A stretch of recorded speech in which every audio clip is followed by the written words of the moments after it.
Good morning, everyone. Allow me to take you into the journey of how we came up with an idea of our initiatives. Agriculture is the leading cause of tropical forest loss globally. In Central Kalimantan, a province in Indonesian part of the island of Borneo, we have witnessed changes from the expansion of the forestry and agriculture sectors since 1990s. For instance, peatland areas were drained to enable access to peat swamp forest areas that were later used for agriculture. It got worse when the large El Nino-related fires of 1997 led to the loss of more forests and turned many ecosystems into grasslands and scrub-covered landscapes. In the late 1990s, extending throughout the 2000s, much of the degraded land was replaced with oil palm concession, while others remained vacant, prone to wildfires during dry seasons and droughts. Fires regularly spread between degraded lands and oil palm plantation, spreading haze often across neighboring countries. When we began working in Central Kalimantan nearly a decade ago, we knew that to address these issues, we will have to work together with local government, companies, civil society organizations, farmers, and local communities. Along with State of Sabah and Ecuador, we pioneered an approach called jurisdictional certification. Through this approach, the sustainability principle of the Roundtable on Sustainable Palm Oil are applied at jurisdictional level, which in our case means the district level.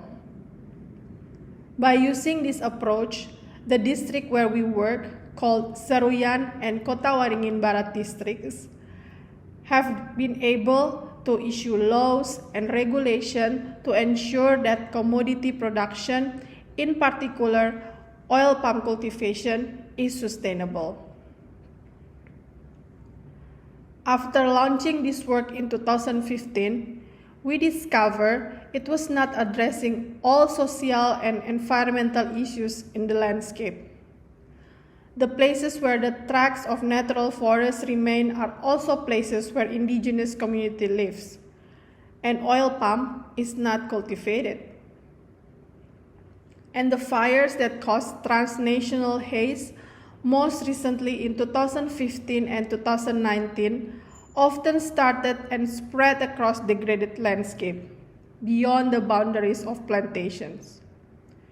To address these issues, we realized we needed to work differently to achieve positive change across the whole landscape. This is why we came up with the Mosaik Initiative as a solution. Our purpose is to protect and restore landscape while improving the welfare of farmers and indigenous people in Indonesian Borneo. Through the Mosaik Initiatives, multi-stakeholders processes were initiated to set and achieve sustainability targets through collaborative action. Because lands are owned or managed by many actors, solving this problem requires the involvement of all landholders or managers.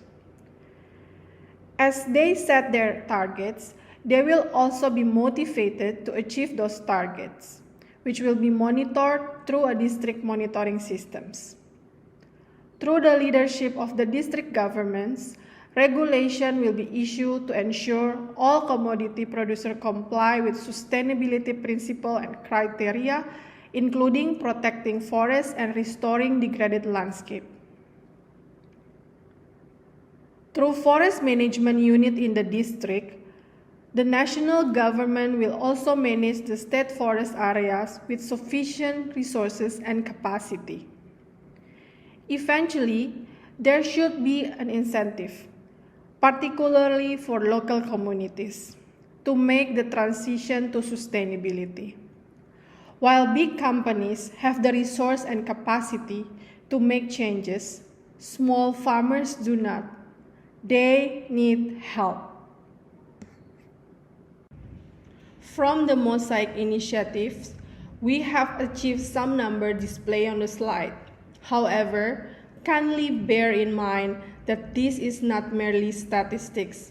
This number represents farmers getting help, trialing and applying regenerative agriculture, improving district and village governance, and restoring 243.5 hectares of the forest using community-based approaches. The challenge we now face is how to move from improving governance and piloting initiative to achieving meaningful impact at scale that can help to protect the remaining natural forests and ecosystems, restore degraded lands while improving the welfare of local communities throughout the landscape.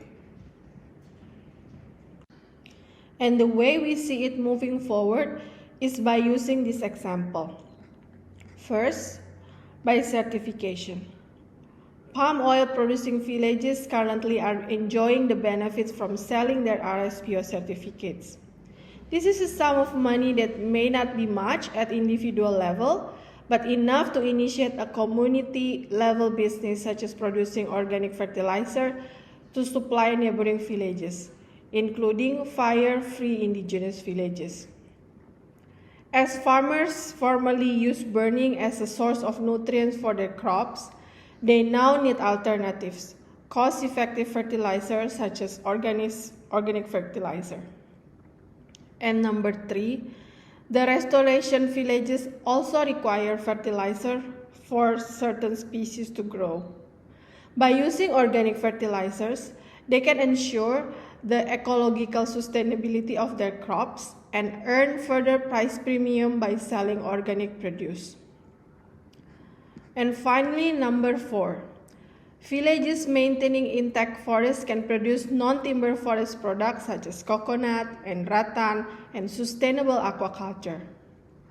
All these producers relate to a cluster of agroprocessors that use raw material produced by agroforestry or non-timber products harvested from forests, such as honey, rattan, spices, and tropical fruits.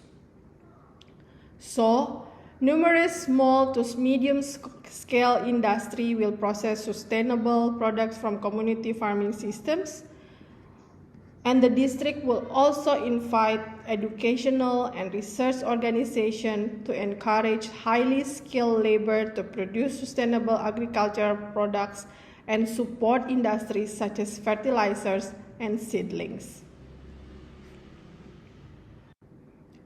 The financial input comes from co-financing USD 10 million from 2023 to 2030 to support restoring 10,000 hectares of the forests using community-based approaches.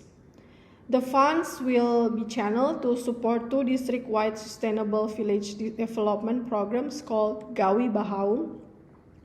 Through this program, villages will commit to protecting and restoring the environment in exchange for livelihood assistance, including technologies, training, and infrastructure. The program currently aims to reach up to 190 villages in 2 districts, although will gradually be expanded to 2 neighboring districts. Community-based restoration, which use as a mixture of ecological and economically beneficial species to restore degraded lands, is a central part of the Sustainable Village Development Program. As our work aims to improve welfare of communities and as well as the quality of environment, we will need to monitor impacts at both the household and field levels. We will make sure that the impacts of our work can be transparently monitored using the Explorer.land platform. Together, we can help farmers so that they can farm for the benefit of nature and society. Thank you.